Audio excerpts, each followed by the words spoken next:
और मैंने अपनी 10वीं राजकीय वरिष्ठ माध्यमिक विद्यालय गुड़गांव से पूरी करी है। ये कौन सा स्कूल है ब्रो? सरकारी है।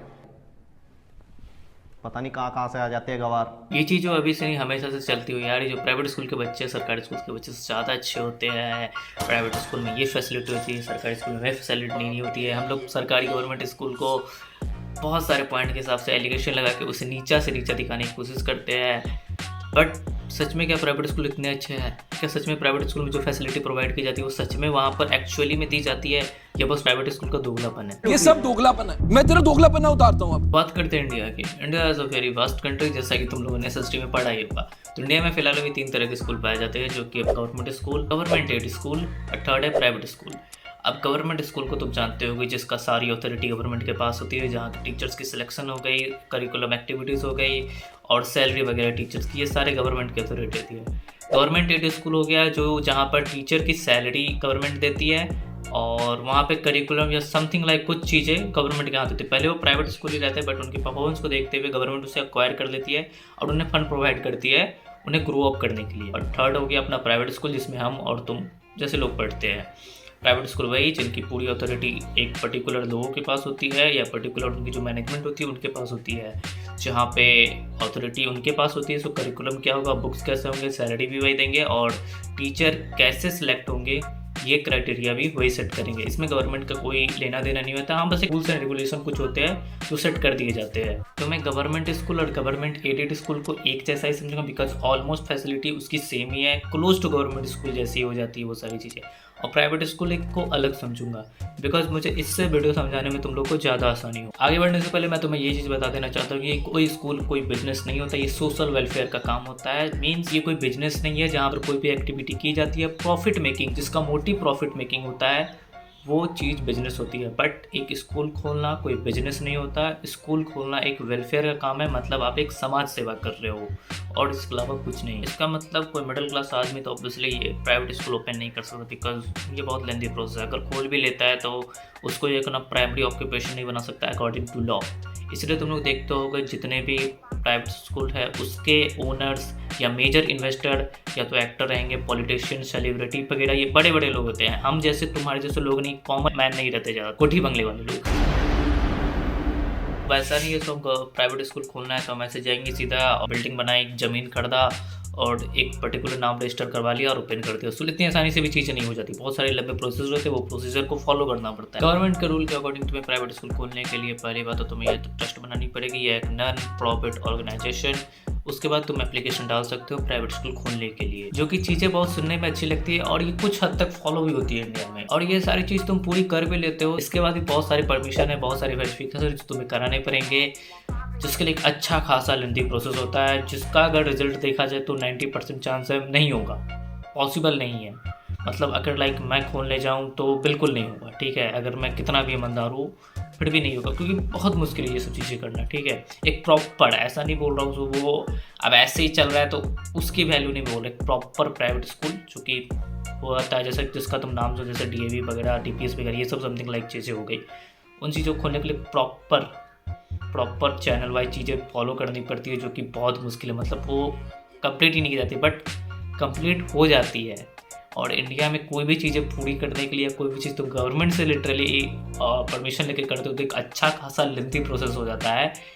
बट ये आसान हो जाता है कुछ लोगों के लिए, जिनके पास पैसे होते हैं, वो बड़े बड़े लोग होते हैं, उनके लिए आसान होता है। कभी कभी तो लगता है हर्षद मेहता ने शायद सही कहा था, जब जेब में मनी हो ना तो कुंडली में शनि होने से कोई फर्क नहीं पड़ता। ये सारे झोल तो बस स्कूल खुलने के वक्त होते हैं। जब एक बार स्कूल खुल जाता है और बच्चे उसमें जाते हैं तब उन्हें क्या फेस करना पड़ता है उसकी बात करते हैं। अब तुम लोग स्कूल जा रहे हो, अब जैसे कि मेरे जैसे व्यूअर्स उस हिसाब से बहुत सारे लोग प्राइवेट स्कूल में पढ़ते हैं। मैं भी एक प्राइवेट स्कूल से पढ़ा हूँ तो मुझे भी चीज़ें पता, और आई थिंक तुम लोगों ने भी चीज़ जरूर नोटिस की होगी। अब तुम प्राइवेट स्कूल में जाते हो तो जब तुमने एडमिशन लिया होगा तो उसकी एडमिशन के जो चार्जेस होंगे, जो मंथली फीस से 2 गुने या 3 गुने हो सकते हैं, जो कि हर जगह होता है। तो इसमें तुम्हें लगता है हाँ ठीक है हर जगह ऐसा होता है तो कोई दिक्कत नहीं है, और मुझे भी कोई दिक्कत नहीं, चलो ये भी एक्सेप्टेबल है। अब तुम अपनी मंथली इनकम की फी रिसिप्ट देखो, उसमें क्या क्या लिखा रहता है। फर्स्ट लिखा रहेगा building development, lab charges, PT charges, swimming pool और extra smart classes, extra curriculum, something something something. अब इन सब सारी चीज़ों में से क्या तुम्हें सारी चीज़ें होती है? नहीं। जस्ट लाइक मैं अपनी बात करूँ तो मेरे यहाँ पे आर्ट्स क्लास थे, म्यूज़िक की भी क्लास थे और कंप्यूटर लैब और साइंस लैब थी। बट 8th तक साइंस लैब होती नहीं थी, कंप्यूटर लैब बस होता था। और आर्ट्स और म्यूज़िक तो टीचर्स ही नहीं थे। 1 साल 2 साल होंगे, उसके बाद तो थे ही नहीं। आर्ट्स के भी टीचर थे तो हम लोग का क्लास होता था, बट फीस हम लोग की हमेशा लगती थी।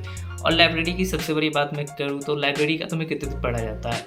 लाइब्रेरी वीक में आई थिंक ये सारी जो एक्स्ट्रा करिकुलम एक्टिविटीज़ हो वीक में आई थिंक 1 बार होती होगी, और वीक में 1 बार भी होता है तो वो भी ढंग से नहीं होती थी। हम लोग के वीक में था, बट हम लोग में लाइब्रेरी का पीरियड ही था। जब पीरियड था तो हम लोग की क्लास में बुला के कॉमिक्स पढ़ाया जाता था हम लोगों को।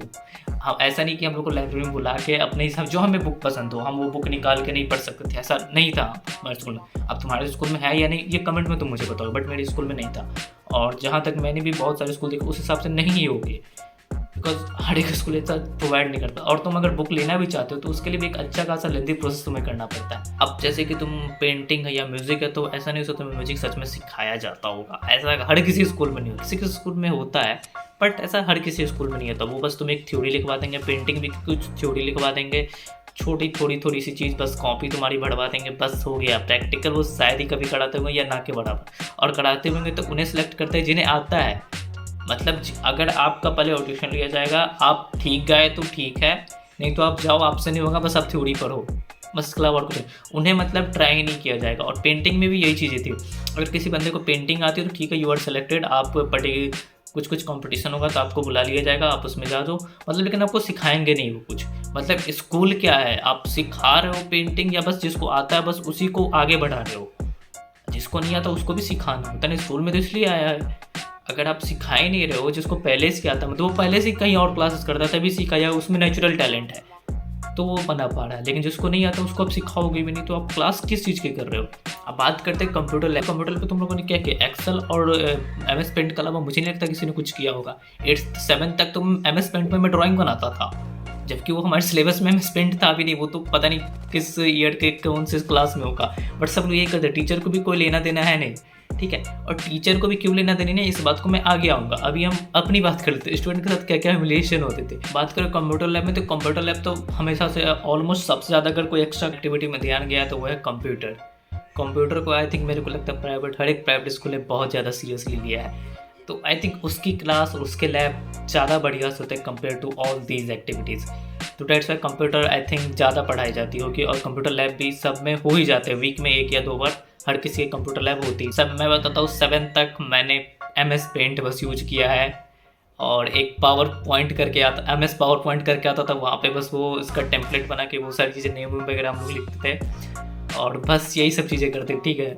और उसी को कोई लेना देने नहीं है। जस्ट लाइक अगर मुझे आ रहा है, जैसे कि मैं कंप्यूटर में अच्छा हूँ, हाँ मैं फ्लेक्स कर रहा हूँ, बट हाँ मैं कंप्यूटर में अच्छा हूँ, एंड कुछ मेरे दोस्त थे वो कंप्यूटर थे, तो टीचर्स बस उन्हीं पर थोड़ा बहुत ध्यान देंगे, जैसे, और बाकियों पर दे डोंट केयर, वो कुछ भी कर रहे हैं, बस एक प्रोजेक्ट को उसी में लगे हुए हैं। एक्सेल में जो चीज़ें होती तो हम लोग को डेटा दिया जाता तो वो सारी चीज़ें करो। अब उस पर ध्यान नहीं दे रहा बच्चे क्या करें क्या नहीं, एक्सेल खोल के एक्सेल बंद करके वो MS वर्ड यूज कर रहे हैं या क्या कर रहे हैं, दे डोंट केयर। 3-4 बच्चे बस बना ले रहे हैं, जैसे मेरे कुछ दोस्तों के साथ लाइक बना ले रहे हैं, जस्ट इट। ये चीज़ें अंडरस्टैंडेबल नहीं है। और ये सब चीज़ें कैसे टीचर्स लोग कैसे इग्नोर कर देते थे, कैसे ये चीज़ें होती थी, ये मैं तुम्हें आगे बताऊँगा। टीचर्स में भी आऊँगा मैं, ऐसा नहीं टीचर्स में नहीं आऊँगा मैं, टीचर्स में भी आऊँगा। टीचर्स की भी प्रॉब्लम्स थी, सिर्फ स्टूडेंट की नहीं कि मैं टीचर्स पे सारा इल्ज़ाम लगा दूँगा, सारे एलिगेशन लगा दूँगा, टीचर्स की गलती, टीचर्स ने कहा नहीं। अब स्कूल पे पैसे ले रहा है तो स्कूल की रिस्पॉन्सिबिलिटी को जाके चेक करे, weekly, daily, monthly, principal round up करे, सो हाँ भाई कुछ हो भी रहा है या बस ऐसे ही चल रहा है। अब देखो ये चीज़ें बहुत मोनोपली लोगों में रहती है कि प्राइवेट स्कूल के टीचर को सैलरी अच्छी नहीं मिलती, और ऐसे भी बहुत सारे लोगों में ये भी रहता है कि प्राइवेट स्कूल के टीचर ज़्यादा अच्छे होते हैं कंपेयर टू गवर्नमेंट। तो देखो ऐसी चीज़ें नहीं है, गवर्नमेंट के स्कूल के टीचर के पास ज़्यादा बढ़िया एक्सपीरियंस होता है, that's why government job crack कर पाते हैं। गवर्नमेंट स्कूल का टीचर बनना भी कोई इतना आसान बात नहीं है, बहुत मुश्किल है। मतलब एक सीट के लिए लाखों लोग पीछे पड़े रहते हैं, डेट्स वाई चीज़ें बहुत मुश्किल है। तो बेस्ट को ही मिलता है गवर्नमेंट जॉब। हम भाई प्राइवेट स्कूल के टीचर की सिलेक्शन की बात करें तो जब वो प्राइवेट स्कूल खोलता है तो उसे स्टेट गवर्नमेंट की तरफ से जो NOC मिलता है उसमें लिखा रहता है कि आपको जो टीचर्स है, आप जो अपने टीचर की सैलरी दोगे वो एकदम इक्वल रहेगी स्टेट गवर्नमेंट स्कूल के टीचर्स से। मतलब जो प्राइवेट स्कूल के जो टीचर्स की जो सैलरी है वो बिल्कुल सेम रहेगी उस पर्टिकुलर स्टेट के गवर्नमेंट टीचर के इतनी। और जब ये अगर आप CBSE एफिलिएशन भी लेते हो तो यही रूल सेम आपको भेजता है CBSE भी। बट क्या चीज़ें ऐसी फॉलो होती है? ऐसा बिल्कुल नहीं है। बिकॉज तुम ऐसा किसी से भी पूछ लो 90% तुमको यही कहा जाएगा, सो नहीं। हमारी सैलरी वैसी नहीं है जितनी दिखाई जाती है। अगर तुम्हें विश्वास नहीं है तो टीचर से जाकर पूछ सकते हो। और इसी 2000, 5000, 10,000 की सैलरी में प्राइवेट स्कूल के मैनेजमेंट इनसे पूरा, उन टीचर से पूरा दिन काम करवाते हैं। यहाँ तक कि कोई नॉन टीचिंग काम में, जस्ट लाइक वेबसाइट हो गया या कोई करिकुलम एक्टिविटीज़ हो गई या कोई प्रोग्राम वगैरह मैनेज करना, ये सब चीज़ें जो कि एक अलग से स्टूडेंट भी कर सकता है, कोई सीनियर स्टूडेंट या कोई अलग से कोई स्टाफ भी कर सकता है, वो सब चीज़ें भी इन्हीं टीचर से करवाई जाती है, बस उसी पर्टिकुलर सैलरी में। और टीचर्स कुछ कर भी नहीं सकते बिकॉज अनएम्प्लॉयमेंट का ज़माना है गाइस, बड़ी मुश्किल से जॉब मिलता है, टीचर्स भी कुछ कर नहीं सकते इन सब। इसलिए तुम लोग देखते हो कि अपने स्कूल में तुम जाकर देख लो, most of the teacher government job की तैयारी कर रहे होते हैं बिकॉज जितनी जल्दी हो सके ये जॉब वो छोड़ना चाहते, बिकॉज वो जॉब से खुश नहीं होते। मेरा पर्सनल ओपिनियन क्या, ऑब्वियसली देखो यार, बहुत सारी चीज़ें प्राइवेट स्कूल की ख़राब भी है, बहुत सारे प्राइवेट स्कूल की अच्छी भी है। और मैंने भी प्राइवेट स्कूल के से एजुकेशन लिया, जो भी मैं जानता हूँ, जो भी मैं समझता हूँ, ऑब्वियसली उसी को, इसका मतलब ये नहीं मैं उसे डिफेम करो, बट ये सारी चीज़ें प्रॉब्लम थी उस स्कूल में जो कि मैंने कही। अब ये सब चीज़ मैंने अभी सोची क्योंकि मेरे साथ ये चीज़ हुई थी, डेट्स वाई मैंने ये वीडियो बनाई। ऐसा नहीं, और उस समय मैं कुछ कर नहीं पाया बिकॉज उतना अवेयर नहीं था जितना अभी हूँ, और जो उतना कॉन्फिडेंट नहीं था जितना मैं अभी कॉन्फिडेंट हूँ। डेट्स वाई ये चीज़ें हुई तभी, और तब मैं कुछ नहीं कर पाया। और मैं ये वीडियो इसलिए बना, जो भी मेरे जूनियर्स थे, जो भी तुम लोग या कभी भी देख रहे हो, तो इन फ्यूचर तुम लोग मेरी तरह साथ देना और तुम लोग को ये दिन है कि तुम लोग ये वीडियो बनाओ। ऐसा नहीं कि प्राइवेट स्कूल हमेशा से ख़राब थे, मेरे स्कूल में अब शायद आई थिंक मेरे को लगता है 100 चीज़ें ठीक हो ही है, तो देखते हैं अब कैसी चीज़ें चलती है। और अगर तुम्हें गलत लगता है तो ठीक है, अब तुम लोग अपनी स्टोरी सुना सकते हो कमेंट में, तुम्हारे साथ भी अगर ऐसा कोई प्रॉब्लम हो तो भी तुम बता सकते हो। तुम अपनी स्कूल की अच्छी बातें, ऐसा नहीं सब बस बुरी बातें लिखो, अच्छी बात भी तुम लिख सकते हो अपनी स्कूल की। और वीडियो लेट डालने का एक टॉपिक है, एक हफ्ते में बिजी था, कुछ काम में something like, and that's why मैं वीडियो डाल नहीं पाया, तो कंसिस्टेंट रहेगी अब वीडियो। ऐसा मैं हर वीडियो में करता हूँ, बट हाँ मैं कोशिश करता हूँ, तो अभी भी की है तो अब आगे भी करूँगा। That's it. वीडियो पसंद है तो लाइक करो, जो भी है वो तुम समझ गए। मिलता हूँ अगले वीडियो में।